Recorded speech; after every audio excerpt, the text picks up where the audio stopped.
Металды көркемдеп өңдеу мамандығы колледжде 1980-1990 жылдары ашылды. Так, это эскиз, да? Это на отмывку, да. Это то, что я сейчас делаю. Это другое, да. Хасенов, Сейдуалиев сынды шеберлер металды көркемдеп өңдеу бөлімінің негізін қалады.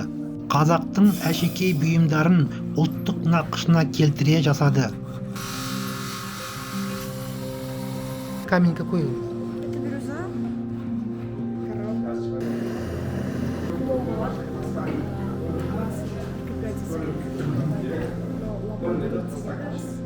Күміс қой, да? Я